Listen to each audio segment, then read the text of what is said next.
Gaza, di kebun kurma, diceritakan tentang profil manusia yang akan hijrah ke kampung Madinah ini. Kemudian Muhammad bin Abdullah sempurna, orang paling tampan, enak dilihat wajahnya, akhlaknya bagus, tutur katanya adem, jujur, bikin penasaran. Assalamualaikum warahmatullahi wabarakatuh. Sebelum Anda menyaksikan channel kami, alangkah baiknya Anda subscribe dahulu.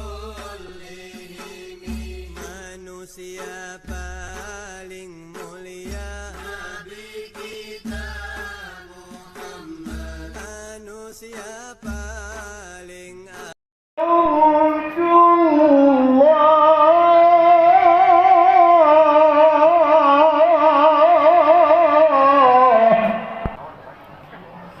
Assalamualaikum warahmatullahi wabarakatuh.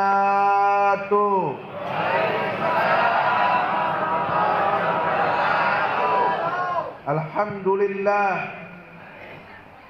alhamdulillahi rabbil alamin, wa bihi nasta'inu ala umurid dunya waddin.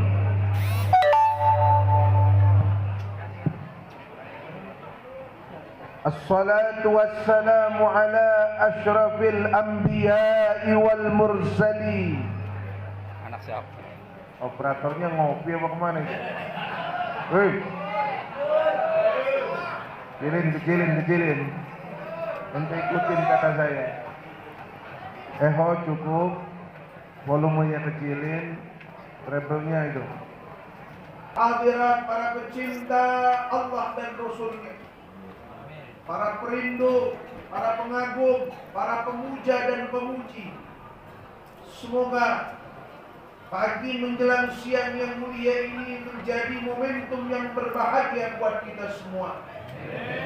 Allah muliakan kita, Allah rahmati kita, Allah ampuni segala dosa-dosa kita, dan Allah angkat derajat kita ke tempat yang tinggi setinggi-tingginya. Amin ya Rabbal alamin.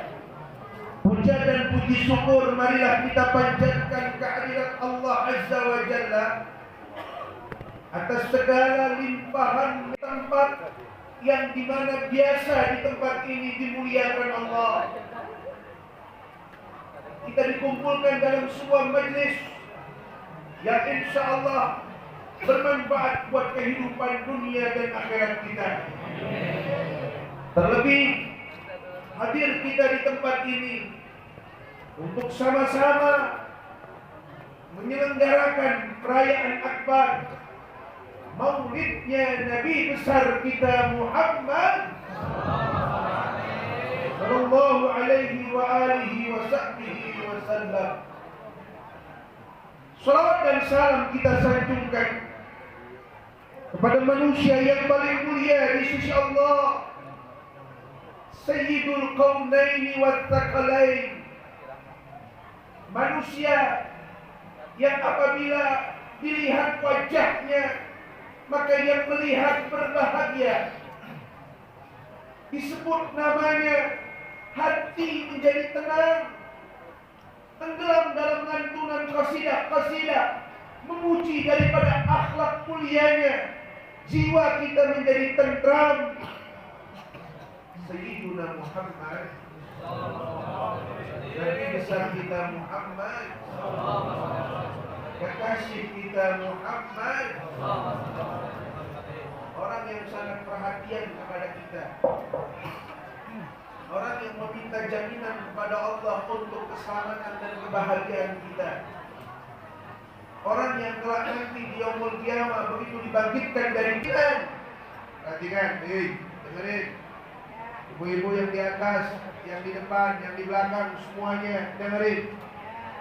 Maulid Nabi ini penyelenggaraannya besar-besaran seperti ini. Diundang kiai, diundang ulama, diundang ustadz, diundang umat. Disediakan makanan oleh panitia, dijamu. Ini berawal dari sebuah keprihatinan. Keprihatinan atas apa, Ustadz? Keprihatinan keprihatinan para ulama dan para umara, para raja saat itu terhadap umat Islam, terhadap keadaan umat Islam yang semakin jauh daripada nilai-nilai agama Islam itu sendiri. Ngaku muslim, sholat tidak. Terjadi nggak sekarang? Di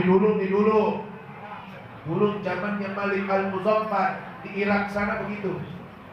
Ini raja wali, Pak. Ini raja wali, orang soleh. Dia punya anak jadi wali semuanya. Jadi pemerintah, pemimpin yang benar itu pemimpin yang memikirkan spiritualitas rakyatnya. Pemimpin yang benar. Di boro-boro urusin spiritualitas, urusin perut rakyat aja kagak becus. Jangan tantul-tantul aja. Betul nggak? Jadi Malik Al-Muzaffar menyelenggarakan Maulid Nabi karena prihatin betul dari sisi ekonomi, rakyatnya cukup, makmur, aman.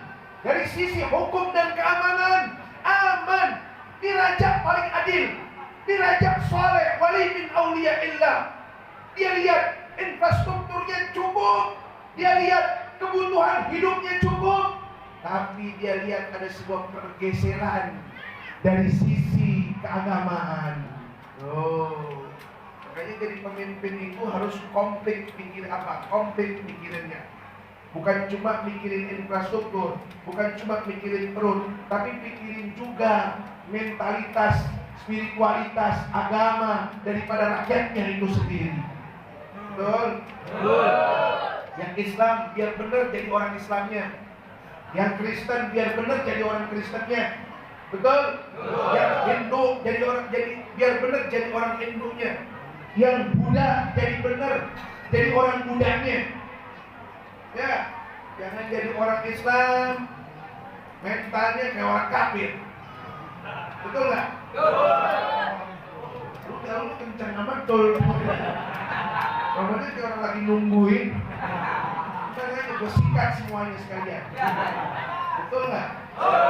Semangat harus tetap ada, perjuangan harus terus dilanjutkan. Masalah menang atau kalah urusan Tuhan kita. Betul tidak? Tapi umat Islam sekarang mau punya apa lagi? Kagak punya apa-apa. Betul? Ekonomi kita kalah. 70% ekonomi Indonesia ini dipegang oleh orang-orang liberal, oleh orang-orang kufar. Coba yang tanahnya paling lebar di kampung kita siapa? Kita kagak tablak. Cuma umat Islam ini karena jumlahnya banyak masih punya kekuatan politik. Betul nggak? Makanya alhamdulillah dewan yang duduk di DPRD Tangerang Selatan rata-rata orang Islam. Karena yang milih orang Islam. Politik identitas itu wajib kita jalanin. Lu jangan mau digoreng-goreng sama Ade Armando. Apalagi Abu Janda. Jangan ikutin Abu Lahab, Abu Jahal, Abu Janda. Jangan. Umat Islam ini punya identitas. Betul nggak? Harus bangga. Nahnu muslimun. Kami ini orang Islam. Kami nggak bakal pilih kecuali pemimpin yang Islam, peduli dengan Islam. Kami nggak bakal pilih legislator kecuali legislator yang peduli dengan urusan umat Islam. Amin. Belum ngomong apa? Belum yang pegang mic gua. Dia bilang, awas jangan politik identitas. Ngerti? Giliran kita nggak boleh politik identitas. Giliran dia teriak-teriak, orang Nasrani nggak boleh pilih pemimpin yang bukan Nasrani. Curang lo. Betul kagak? Makanya berontak. Menarik. Ini kita lihat dari sisi yang lain Maulid Nabi ini. Betul? Kalau cerita tentang akhlak Nabi, saya rasa Anda udah hadir Maulid puluhan kali. Kalau cerita tentang kehebatan Nabi, tentang ini dan itunya Nabi. Saya rasa Anda sudah hafal. Saya baru ngeluarin cerita juga Anda udah tahu ujungnya. Betul enggak? Ya, coba dah. Saya cerita Nabi yang begini, Anda udah tahu duluan. Nah, gimana nih cara ngakalinnya nih orang sini? Kira pada kongkong gua lagi ceramah. Kita lihat dari sisi yang jarang diungkap ke publik bahwa Maulid Nabi berasal dari sebuah keprihatinan. Seorang raja yang saleh, seorang raja yang alim, betul tidak? Dia bikin sayembara. Ayo, siapa yang mampu bercerita dongeng? Ceritanya cerita benar, bukan cerita palsu. Cerita tentang Nabi Muhammad, bukukan dalam sebuah kitab. Hadiah siap menanti Anda. Dibikin sayembara. Lahirlah maulidnya Syekh Ja'far Al-Barzanji yang penuh keberkahan itu. Oh, lahirlah maulidnya Syekh Ja'far Al-Barzanji. Maka raja kasih modal. Oh, raja kasih modal. Karena kalau maulid Nabi dari zaman dulu juga yang kasih modal paling banyak harusnya pemerintah, pejabat. Lurah ada nggak lurah? Oh, kabur dia, tahu mau digetok. Iya, lurah nyumbang 10 juta. Camat nyumbang 15 juta. Betul nggak? Karena saya ketemu Pak Benyamin Dapni, Pak, Tangerang Selatan itu luar biasa, betul nggak? Karena juga Bu Airin datang ke rumah saya. Kok nyalon gubernur? Maju Bu, kagak apa-apa. Yang penting Islam peduli sama Islam. Betul nggak? Daripada ntar yang jadi gubernur agak beres. Pokoknya gue siapa juga yang penting dia Islam dan mentalnya belain umat Islam. Betul? Jangan Islam cuma dijadikan makanan di atas hidangan. Betul? Tuh di meja ada semuanya. NU ada, Muhammadiyah ada, FPI ada, HTI ada.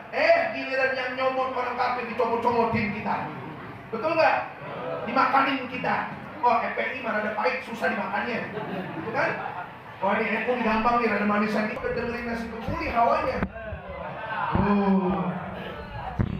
Gak berarti yang ngadain raja. Raja tuh pasti launya enak-enak. Kumpul ke umat, betul nggak? Ajak makan sama raja, nggak taunya nyampe di tempat ada ulama yang ngomong, yang cerita tentang sebaik-baiknya manusia yang diceritakan, yakni Nabi kita Muhammad. Oh, akhirnya ketagihan umat Islam. Oh iya.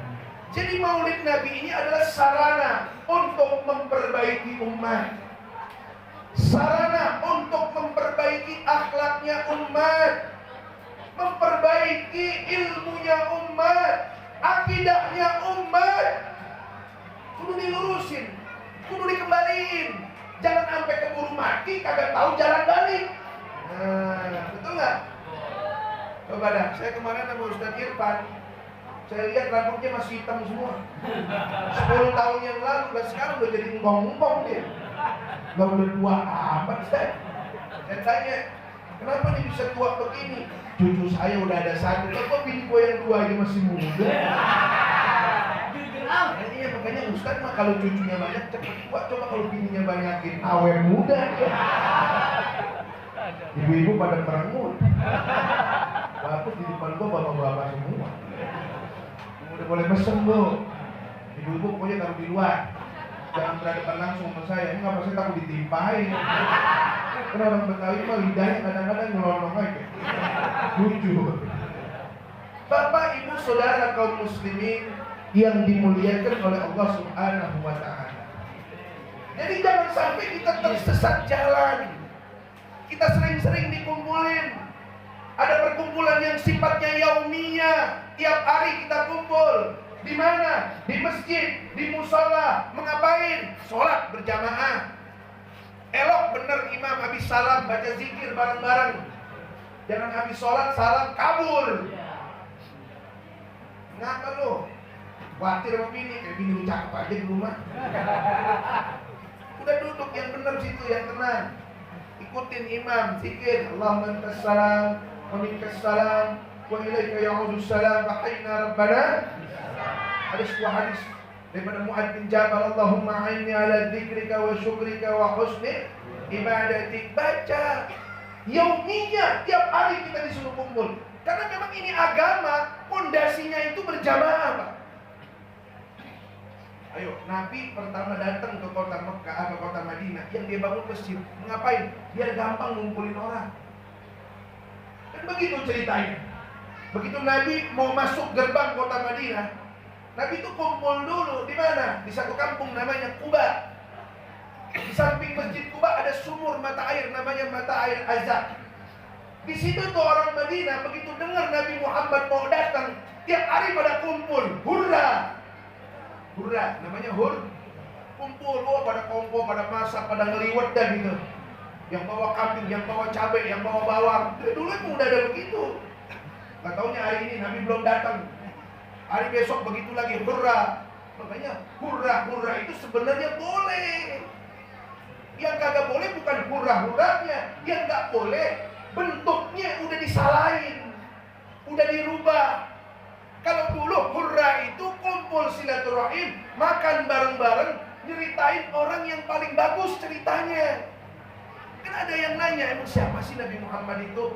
Itu di sumur Azab, di kebun kurma, diceritakan tentang profil manusia yang akan hijrah ke kampung Madinah ini. Kemudian Muhammad bin Abdullah, sempurna, orang paling tampan, enak dilihat wajahnya, akhlaknya bagus, tutur katanya adem, jujur, bikin penasaran. Akhirnya orang semakin kumpul, semakin banyak. Hurra, setiap hari mereka berkumpul makan bareng. Tiba saatnya Nabi Muhammad sudah terlihat dari kejauhan. Bangun mereka semua dari tempat duduk mereka. Ada yang naik ke suntuk rumah-rumah mereka. Ada yang naik ke atas pohon korma. Ingin menjadi apa? Ingin menjadi orang yang pertama kali melihat dengan mata kepala mereka datangnya Nabi Muhammad. Tala'al badru min saniyatil. Apa kata penduduk Madinah? Wajaba syukru alaina madalillah. Wajib kita bersyukur karena dikasih kesempatan oleh Allah sebagai umatnya Nabi Muhammad, sebagai pecinta Nabi Muhammad, sebagai orang yang lidahnya nggak pernah kering berselawat kepada Nabi Muhammad sallallahu alaihi wasallam. Jadi saudara sekalian yang dimuliakan oleh Allah Subhanahu wa taala, Maulid Nabi ini menuntun kita agar satu, jalan kita jangan sampai tersesat. Yang kedua, begitu kita pulang, kita tahu arah pulang kita. Betul? Bukankah tiap hari kita minta sama Allah dikasih petunjuk ihdinas siratal mustaqim. Petunjuknya begitu tuh kita minta. Siratal ladzina an'amta alaihim ghairil maghdubi alaihim walau. Sadar suatu saat kita akan kembali. Perhatikan ibu-ibu.